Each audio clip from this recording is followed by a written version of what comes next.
Seoul, North Korea on Thursday fired 2 projectiles toward its eastern sea, an apparent resumption of weapons tests aimed at ramping up pressure on Washington over a stalemate in nuclear negotiations, according to officials in South Korea and Japan.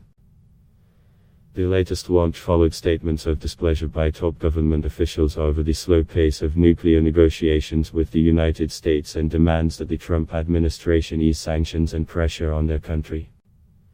Analysts say the North could dial up its weapons demonstrations in the coming weeks as it approaches an end-of-year deadline set by North Korean leader Kim Jong-un for Washington to offer mutually acceptable terms for a deal to salvage the nuclear diplomacy.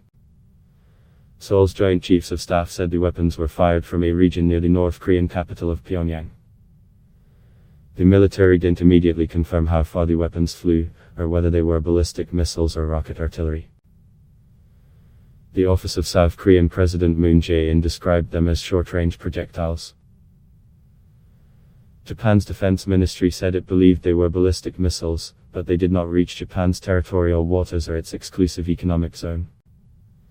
Prime Minister Shinzo Abe condemned the launches as an act that threatens the peace and safety of Japan and the region. Seoul's Presidential Blue House said National Security Director Chang Yu-yong presided over an emergency National Security Council meeting where officials expressed strong concern and discussed North Korea's possible intent behind the launches. Senior North Korean official Kim Yong-chol on Sunday said his country was running out of patience with the United States over what it described as unilateral disarmament demands, and warned that a close personal relationship between the leaders alone wouldn't be enough to prevent nuclear diplomacy from derailing. He said the Trump administration would be seriously mistaken if it ignores Kim Jong-un's end-of-year deadline. In a speech in Azerbaijan earlier this week, Cho Ryong-hae, considered the second most powerful official in North Korea, said that the deadlocked nuclear negotiations had put the Korean peninsula at a crossroads between peace and a touch-and-go crisis, and demanded that the United States remove its hostile policy of sanctions and pressure on the North. Nam Sang-wook, a North Korea expert at Seoul's Korea University, said more North Korean weapons displays are likely. There's a possibility that the North fires some of its powerful mid-range missiles over Japan, like it did during a provocative run in weapons tests in 2017, he said.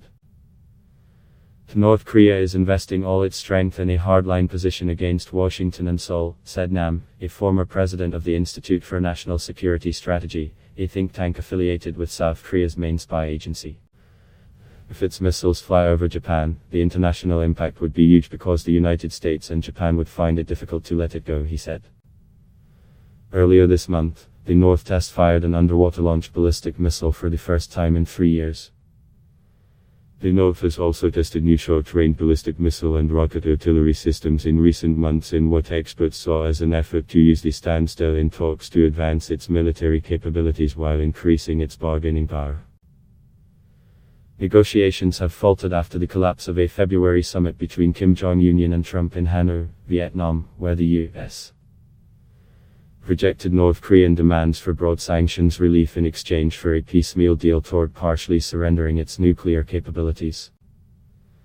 The North responded with intensified testing activity while Kim said he would wait with patience until the end of the year for the United States to come up with a courageous decision. Washington and Pyongyang resumed working-level discussion in Sweden earlier this month, but the meeting broke down amid acrimony with the North Koreans calling the talks sickenings and accusing the Americans of maintaining an old stance and attitude.